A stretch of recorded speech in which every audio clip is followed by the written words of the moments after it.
우리 다 같이 하나님 말씀 같이 보도록 하겠습니다. 오늘 한 절밖에 안 됩니다. 마태복음 6장 13절 중에 그 하반절입니다. 그 가로로 되어 있는 말씀, 짧은 말씀 우리 다 같이 합독으로 봉독하겠습니다. 6장 13절, 너무나 우리가 잘 암송하는 내용입니다. 다 같이 읽도록 하겠습니다. 시작. 나라와 권세와 영광이 아버지께 영원히 싸움나이다. 아멘. 여러분, 성경에 나오는 아멘 중에 제일로 귀하고 멋진 아멘이 바로 마태복음 6장 13절이 아닐까, 그렇게 생각해 봅니다. 주기도문을 제가 한 3주 정도 이렇게 여러분과 함께 말씀을 나눴습니다. 주님께서 가르치신 기도의 그 6가지의 간구함, 그 중에 3가지는 하나님의 기도, 하나님을 향한 기도였죠. 하나님의 이름이 거룩하게 해달라, 그리고 하나님의 뜻이 이루어지달라, 하나님의 나라가 임하게 해달라. 그리고 나머지 이제 3가지는 우리 사람들의 어떤 기도라고 볼 수 있는데, 일용할 양식을 주시고 우리 죄를 사해 주시고 또 시험에 들지 않도록, 이렇게 6가지 기도를 하고 이제 맨 마지막에 이제 오늘 읽었던 본문입니다. 이게 이제 옛날 우리 성경에서는, 옛날에 우리가 주기도문 암송할 때는 대개라는 말을 넣었었죠. 대개. 영덕 대개는 아니고 대개. 개자가 우리 꽃게 할 때 개자가 아니고 우리 한자가 덮을 개인데 10개처럼 이 개입니다. 대개란 말이 굉장히 어려운 말이죠. 어려운 말인데 뒤에 설명을 따로 하겠습니다만은, 하여간 맨 끝나는 마무리하는 시점에서 하나님께서 오늘 3가지 아버지의 뭐라고 합니까? 대개 아버지 나라와 권세와 영광이 아버지께 영원히 있다. 이게 송영이죠, 송영. 하늘에 계신 우리 아버지로 처음에 시작했다가 끝날 때도 아버지께 영광으로 끝나는, 이 주님께서 가르친 기도의 포인트입니다. 이렇게 우리가 노래도, 우리 찬송 부를 때도, 저도 이제 가끔 이렇게 송영 찬송을 앞에 부분을 찬송가를 부르지 않습니까? 짧은 거 한 장씩, 이런 걸 우리 송영이라고 합니다. 송영. 송영이라는 것이 무엇이냐면, 우리 기도할 때 시작과 끝에서 주님을 영접하고 맞아들이는 거예요. 집에 손님이 왔을 때 저 앞에 가서 이제 영접을 하지 않습니까? 또 집에 나갈 때는, 어르신들이 나갈 때는 저만치 동구밭까지 모시고 나가서 배웅을 해드립니다. 이게 이제 우리가 기도로 시작하면 송영, 찬송도 송영이 있습니다. 시작송과 끝송. 기도를 시작할 때 하늘에 계신 우리 아버지 이름을 불렀다면 마지막에도 이제 하나님께 영광, 모든 영광을 주님께 돌려드립니다 하는 그 의미가 바로 송영이 됩니다. 그래서 이 마지막 가로 부분은 송영이에요. 참 중요한 부분인데도 불구하고 이 성경의 이 번역이 통째로 빠져 있는 것이 많습니다. 왜냐하면 이게 원어에는 이게 또 없어요. 헬라 원전에도 이 사본들이 많은데 제법 근이 있다는 그런 사본들 가운데도 이 부분을 좀 빼놨습니다. 심지어 누가복음에도, 누가복음 11장에도 똑같은 주기도문이 있지만 누가복음 11장에는 이 마지막 가로되어 있는 이 아버지 나라와 영광과 영원히 있다는 게 없어요. 그래서 사본마다 틀리다 보니까 어디는 넣고 어디는 안 넣고, 영어 성경에도 있는 데가 있고 없는 데가 있고, 어떤 경우는 아예 밑에 난해주에다가 기록을 해놓는 경우도 있습니다. 그러나 좋은 내용이기 때문에 우리는 암송을 하잖아요. 주기도문 할 때. 요즘에는 대개란 말은 안 하지만은 다 이게 넣고 합니다. 있는 게 좋아요. 자, 나라가 아버지께 있습니다. 이게 이제 우리는 뭐랬으면 나라와, 눈이 안 보여요. 나라와 권세와 영광을 이렇게, 나라 권세 영광을 이렇게 붙여놨지만, 원래는 나라가 있습니다, 아버지께 있습니다, 권세가 있습니다, 영광이 있습니다, 이렇게 분리할 수 있습니다. 첫 번째가 나라가 아버지께 있다는 것입니다. 여러분, 나라가 아버지께 있다는 것은 모든 그 결정권이 하나님께 있다는 이야기입니다. 여러분, 우리나라 대통령이 지금은 윤석열 대통령입니다. 대통령에게 주어지는 대통령의 주요 임무들이 많이 있지만 그 중에 제일로 중요한 임무는 나라의 어떤 정말 중요한 어떤 국익과 관계되는 것이라든지 아주 중요한 일을 결정하는 최고의 결정권자잖아요. 그 부통령이 국무총리가 못합니다. 계엄 선포령을 내린다. 아니면 미국 같으면 핵을 쏜다. 대통령 허락이 있어야 되거든요. 최고 결정권이 바로 대통령이고 옛날 같으면 임금님이고 우리 기독교 안에서는 하나님입니다. 하나님께 있습니다. 하나님께 모든 결정권이 있습니다. 이 이야기를 하고 있는 것입니다. 그러므로 예수님께서도 십자가의 지시기 전날 밤에 그 십자가 사역을 위해서 기도하실 때 뭐라고 기도했습니까? 내 원대로 마옵시고, 이 원이 뜻이죠. 내 뜻대로 마시고 아버지 뜻대로 되기를 원합니다. 이렇게 기도하셨습니다. 예수님조차도 이렇게 기도하셨기 때문에 우리도 그렇게 기도해야 되는 거예요. 근데 우리는 간혹 가다 보면 모든 문제의 결정권이 마치 자신에게 있는 줄로 착각하고 있습니다. 그러니까 기도를 해도 마치 하나님께 맡긴 한 걸 달라는 식으로 기도를 해요. 하나님 내 거 주세요. 사실 그렇지 않습니다. 우리 건 없습니다. 모든 결정권은 하나님께 있기 때문에 그게 바로 나라가 아버지께 있습니다. 모든 최고 결정권이 하나님께 있기 때문에 우리는 우리의 사정을 하나님께 아뢰고, 하나님 정말 이렇게 힘듭니다. 제가 너무 고통스럽습니다. 어떻게 할까요? 하나님 어떻게 하면 좋겠습니까? 하나님 도와주세요. 그래서 하나님이 오케이 사인이 떨어져야 하나님의 천사들을 파송하고, 그래서 우리 도움의 손길들이, 사람의 도움의 손길들이 영적으로도 오지만 사람의 손길로도 오거든요. 그렇지 않습니까? 우리가 사업에 부도가 나고 어려움이 올 때 우리는 하나님께 막 기도하면 하나님이 하늘에서 금덩어리를 뚝 떨어뜨려 주는 것이 아니라 사람을 통해 막 역사를 하기도 합니다. 대부분 그렇게 하나님 기적을 일으키죠. 중요한 것은 교만하면 안 됩니다. 내게 없어요. 내가 결정권자가 아니고 하나님이 결정권자라는 것입니다. 오늘 아침에 우리가 그 공동체 성경 에스겔서를 봤는데 에스겔서 15장에 보면은 포도나무 비유가 나와요. 그 포도나무 비유 중에 포도나무가 포도를 맺지 않으면 아무 쓸모가 없다는 거예요. 포도가 멋있는 것도 아니고 나무가 멋있는 것도 아니고 그 포도나무를 잘라가지고 목재를 쓸 수도 없고 건축에도 쓸 수 없어요. 저 인터넷 사진 보니까 저 앞에 시커먼 거 저기 포도입니다. 포도. 이스라엘 포도예요. 가나안 땅에. 이야 어마어마하죠. 저도 옛날에 이걸, 요즘에는 참 인터넷이 발달해가지고 성지순례 안 가도 저런 걸 다 볼 수가 있어요. 가나안 땅에 그 정탐꾼들이 갔을 때 장정 두 사람이 포도를 짊어지고 왔다는 그게 맞아요. 저걸 갖다가 야 어린애 키만 해요. 저게 어떻게 들고 오겠습니까? 나무에 깨가지고 앞에 메고 뒤에 어깨에 메고 가는데 축복의 땅이죠. 지중해 지역에는 저렇게 포도 농사가 잘 되는데, 여러분, 이 포도가 그러니까 포도 안 맺으면 나무가 쓸모가 없다니까요. 예수님께서도 요한복음 그 15장에서 이런 포도나무 비유를 하셨지 않습니까? 나는 참 포도나무요, 내 아버지는 농부라. 물은 내게 붙어 있어서 열매를 맺지 않는 가지는 농부가 다 쳐가지고 바깥에 내버려가 불태워버린다는 거예요. 이 말씀하고 똑같은 말씀이 오늘 에스겔서 15장, 똑같이 15장인데 에스겔에게도 하나님이 똑같은 말씀을 하셨습니다. 인자야, 포도나무가 모든 나무보다 나은 것이 무엇이냐? 숲속의 여러 나무 가운데 있는 그 포도나무 가지가 나은 것이 무엇이랴? 그 나무를 가지고 무엇을 제조할 수 있겠느냐? 그것으로 무슨 그릇을 걸 못을 만들 수 있겠느냐? 불에 던질 땔감이 될 뿐이다.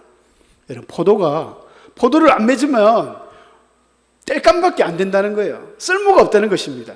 여러분, 이 포도나무가 무엇을 이야기하겠습니까? 포도나무는 이스라엘을 상징합니다. 이스라엘의 대표적인 나무가 무화과와 포도나무거든요. 더 넓게는 우리도 포도나무입니다. 하나님을 믿는 모든 성도들은 포도나무예요. 예수님은 그랬잖아요. 나는 포도나무고 너희는 가지다. 여러분, 포도 안 맺으면 땔감 됩니다. 열매를 맺으셔야 돼요. 주렁주렁 하나님의 아주 많은 신앙의 열매들을 맺어야 됩니다. 전도를 통해서 불신자를 전도하면 최고의 열매죠. 그거 말고도 우리의 인격이 변하고 삶이 변하고, 여러분 신앙이 1년 전의 신앙과 1년 뒤의 신앙이 훨씬 나아져야죠.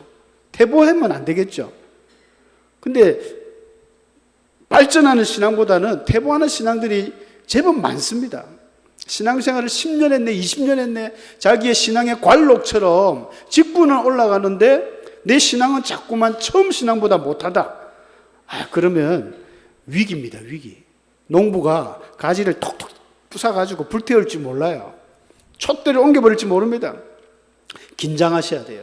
긴장하고 하나님 앞에 더 겸손하게 열심히 신앙생활을 해야 됩니다. 그러니까 무엇입니까? 나라가 아버지께 있다는 것은 내게 아무것도 없습니다. 나는 포도나무다. 나는 정말 쓸모없는 가지다. 나는 아무것도 안 하는 어린아이다. 작은 아이다. 그런데 하나님이 내게 오셔야, 하나님이 어떤 일을 사인을 주시고 도와주셔야 최고 결정자이신 아버지가 해결해 주셔야 된다는 것입니다. 그래서 우리의 기도에 초점을 맞출 때 하나님 앞에 맡겨놓은 거 달라는 게 아니라, 하나님 이거 해 주십시오. 이거 결제해 주십시오. 하나님 허락해 주십시오. 꼭 중요한 기도입니다. 두 번째로 이 권세가 아버지께 있다, 이렇게 이야기하고 있습니다. 여러분, 권세라는 것은 힘이죠. 능력입니다. 권능입니다. 우리 성경에 나오는 많은 권능, 능력 이런 것들은 다 이게 권세라는 헬라 디나미스를 사용하고 있습니다. 영어로 파워죠, 파워. 초능력자다. 이제 오래된, 이제 좀 나이 드신 분들은 예전에 600만 불의 사나이를 알 것입니다. 다 그 세대들 아닙니까? 막 다다다다다다다 하면서 600만 불이 나오니까 또 여자도 가만히 있을 수 있나 해가 소머즈가 나왔습니다. 초인적인 초능력의 사람들이었죠. 요즘에는 이제 그게 자꾸 바뀌어가지고 슈퍼맨이 나오고, 요즘에는 엑스맨, 아이언맨, 우리 아이들이 아는 아이언맨, 이런 완전 마블 세계가 등장했어요. 마블 영화가 나가지고 아주 신비한 그런 하늘을 날아다니고 손에서 불이 나가고, 전부 거짓말이죠. 영화입니다, 영화. 그런데 그 영화에 쏙 빠지면 아이들이 진짜 그렇게 되는 줄 알고, 진짜 저런 사람이 있는 줄 알아요. 그러나 정작 그 영화를 찍은 그 영화 주인공들도 영화 끝나고 나면 자기가 아무것도 아닙니다. 분장해가지고 다 뜯어놓으면 너무너무 지극히 평범한, 아무것도 할 수 없는, 그게 인간의 모습이거든요. 인간은 아무것도 못합니다. 할 수 있는 게 없어요. 그러나 우리 예수님은, 하나님께서 예수님에게 능력을 주셨습니다. 마태복음 28장 18절에 예수님이 성천하시기 전에 제자들에게 하늘과 땅의 모든 권세를 내게 주셨다. 여러분, 예수님이 십자가에서 그렇게 비실비실 피 흘리면서 죽으셨으니까 진짜 아무 힘도 없고 능력도 없고 아무것도 아닌 것처럼 보이지만 아닙니다. 하늘과 땅의 모든 권세를 이제 예수님이 손에 쥐고 계신 거예요. 부활하신 예수님은 이제 어둠의 악한 영들, 귀신들, 마귀는요, 예수 그리스도 이름만 들어도 벌벌 떱니다. 여러분, 귀신이 눈에 보이지 않습니다. 우리 눈에 보이지 않죠. 근데 귀신들이 하는 일들이 첫 번째가 무조건 예수 못 믿게 하는 거죠. 두 번째는 우리의 삶을 억압하고 핍박하고 괴롭힙니다. 병도 줍니다. 성경에 보니까 예수님이 귀신 쫓을 때 전부 다 이 벙어리 되고 이 기머거리 된 귀신아, 내가 네게 명하노니 나가라. 또 뭡니까? 하여튼 나병이 걸려가지고 문둥병이 걸려서 있을 때 하나님, 예수님이 주로 귀신은 병을 들고 오는 것 같아요. 모든 질병이 귀신이라고 말할 수 없지만 대부분 귀신들은 항상 병을 가지고 우리에게 들어와서 그 병과 타협을 하면서 우리에게 안착합니다. 그러니까 믿자마자 본전이죠. 여러분, 기도하실 때 앞으로 예수 그리스도의 권세로 기도하세요. 권세가 아버지께 있습니다. 모든 권세가 하나님께 있기 때문에 이 초능력자들이 영화에서 나오는 건 전부 가짜입니다. 인간은 무능력해요. 아무것도 할 수 없습니다. 그 어떤 것도 할 수 없는 게 인간이지만 하나님은 모든 것을 하실 수 있습니다. 전능하신 하나님이지 않습니까? 엘샤다이, 모든 것을 할 수 있다. 우리 그 하나님을 우리가 믿고 있는 것입니다. 할렐루야. 그 하나님을 믿고 앞으로 잠자리에 들기 전에 기도하실 때 가슴에 손을 얹고, 머리가 아프십니까? 머리에 손을 얹고, 예수 그리스도의 권세로 명하노니 너 혹시 귀신이 내 머리 잡고 있느냐? 나를 아프게 하느냐? 더러운 귀신아, 예수 그리스도 이름 명하니 떠나가라. 자고 올라면 나아지면 할렐루야 아닙니까? 안 나아질 수도 있고 나아질 수도 있어요. 사도 바울이 맨 처음에 기적을 일으킨 것이 우리 성경에 나오는 구브로스, 키프로스라고 그러죠. 세계사에 키프로스라는 섬이 있는데 거기 가니까 바예수라는, 이 바라라는 건 아람어로 아들입니다. 지가 바예수, 예수의 아들이라는 거예요. 무당입니다. 무당, 점쟁이. 그래가지고 막 그 총독한테 비리 붙어가지고 막 이상하게 해가지고 돈을 좀 받아먹고 살았는데 어느 날 바울이 딱 오는데 바울이 설교를 하는 거 보니까 보통 사람이 아니거든요. 그래가지고 바울을 좀 괴롭혔던 것 같아요. 바울이 뭐라 했습니까? 바울이 첫 번째 기적이었습니다. 이 바 예수 보고 이 어둠의 악한 영아 네가 언제까지 그렇게 사람을 괴롭히겠느냐 하면서 주의 손이 네 머리 위에 있으니 네가 앞을 보지 못하리라. 이야, 바울이 어디서 그런 용기가 나왔는지 선포해버렸어요. 봉사가 됐습니다, 그 사람이. 그런 일이 있고 나서부터는 바울에게서 엄청난 기적들이 막 나타납니다. 그 루스드라와 그 이고니온 지역 쪽에 다리를 못 쓰는 루스드라에 있는 한 사람에게 설교를 하다 보니까 그 사람이 다 설교를 듣고 있는데 저도 그런 게 느껴지거든요. 여러분 설교하다 보면 여러분 눈빛을 보면 은혜를 받고 있구나. 이 사람 믿음이 들어가고 있구나 표가 납니다. 바울이 딱 봤어요. 딱 보더만은 나사렛 예수 이름으로 명하는 일어나. 그 사람이 벌떡 일어나 버린 거예요. 그게 바울이 대단해서 그렇게 했습니까? 물론 바울도 믿음이 있었지만 예수 그리스도입니다. 모든 권세가 아버지께 있습니다. 예수 그리스도께 있습니다. 사도 바울은 고린도전서 1장 18절에 그렇게 이야기했지 않습니까? 십자가의 도가 멸망하는 자들에게는 아주 어리석게 보일지라도 그렇지 않다는 거예요. 구원을 받은 우리에게는 이 십자가가 곧 하나님의 능력이다. 디나미스, 권능이다. 여러분 예수 믿는 사람들이 뭐 욕을 하겠습니까? 싸움질을 하겠습니까? 그렇다고 세상 사람들처럼 사기를 치겠습니까? 그렇게 못하잖아요. 세상 사람들이 볼 때 그렇게 불쌍해 보이고 이 좋은 주말, 이 날씨 좋은 일요일날 아무리 에어컨 켜서 본당이 시원하다지만은 더 좋은 데 놀러 갈 때 많잖아요. 세상 불쌍한 인간들이 예수쟁이들입니다. 그러나 불쌍한 게 아니죠. 그 사람들 눈에는 그럴지 몰라도 딱 제일 좋은 것은 니도 죽는다 그래 보세요. 그 사람들 니는 뭐 항상 평생 100살, 200살, 300살 살 줄 아느냐? 니도 죽는다. 죽고 나서 보자. 어디에 있는지 자신 있잖아요. 질병이 오면 삼성에 아무리 돈 많은 이건희 회장 죽을 때도 그렇지만 현대 모든 대기업 회장들이 죽을 때 돈 싸가 들고 갑니까? 그들도 병들면 우리하고 똑같아집니다. 근데 우리하고 틀리죠. 우리는 내세에 대한 확신이 있기 때문에 천국에 대한 소망이 있기 때문에 질병 환난은 내게 오느라 시련은 내게 오느라 누가 그리스도의 사랑에서 우리를 끊어내겠는가? 바울이 이야기했잖아요. 두렵지 않습니다. 물론 이 세상에 살면서 좀 고통이 있고 또 가족들 간의 헤어짐에 아픔이 있지만 두려운 게 아니라는 거예요.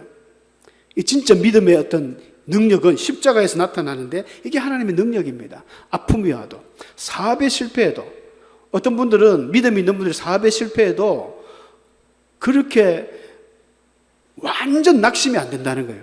하나님이 또 세울 것이라는 약속을 믿습니다. 믿고 이겨내는 거예요. 근데 예수 안 믿는 사람들은 끝났다 이렇게 생각하는 순간 자기의 삶을 놓아버립니다. 극단적인 선택을 많이 해요. 이게 믿음의 차이입니다. 믿음의 차이. 여러분들도 믿음이 없다면 포도 열매가 없는 땔감밖에 안 되는 그런 믿음이라면 일반 사람들은 똑같습니다. 고통이 오고 시련이 오면 아이고 나도 별 볼 일 없네. 아닙니다. 믿음 있는 사람은 틀려야 됩니다. 이 십자가의 도가 하나님의 능력이기 때문에 이 권세, 어마어마한 초능력, 기적은 이런 믿음이 있는 십자가를 붙드는 사람에게 나타나게 되어 있습니다. 여러분들은 이 말씀 기억하고 모든 권세가 아버지께 있습니다. 정말 아멘입니다. 하나님께 다 있잖아요. 나는 아무것도 아니지만 나는 너무 연약한 어린아이 같은 젖먹이 어린아이 같은 자이지만 하나님이 내게 있다면 충분히 할 수 있습니다. 귀신도 쫓을 수 있습니다. 질병도 쫓을 수 있습니다. 하나님 어떤 사업의 실패, 어려움도 시련, 환난, 공고, 적신, 기근 어떤 것도 내가 극복할 수 있습니다. 이 믿음이 바로 예수님과 하나님께 있는 그 권세를 우리가 사용하기 때문에 그렇다. 그런 말씀입니다. 그러므로 우리는 무능력한 우리 자신을 깨달아야 됩니다. 내가 부족하다 생각하는 사람은 하나님을 더 의지합니다. 나는 부족하지 않아. 나는 내 정도면 괜찮지. 그게 교만이거든요. 그러면 하나님 안 찾습니다. 적당히 우리가 좀 부족하고 몸도 적당히 아픈 사람이 하나님을 적극적으로 의지합니다. 너무 건강하고 너무 돈이 많고 눈이 새하지 않고 모세처럼 기력이 새하지 않는 사람들은 교만해서 범죄할 확률들이 굉장히 많습니다. 그러나 적당히 이렇게 어려울 때 하나님을 의지하는 거죠. 그래서 우리가 나는 정말 무능력하다. 이걸 꼭 마음에 깨우치고 그래서 능력의 근원이고 무한한 권세를 가지신 아버지께 간구하는 복된 성도님들 되시길 바랍니다. 마지막으로 하나님께 영광이 아버지께 있습니다. 제일 중요하죠. 우리 모든 영광 하나님께, 이런 찬송도 있는데 영광이 아버지께 다 있습니다. 성령의 그 끝 마지막은 영광입니다.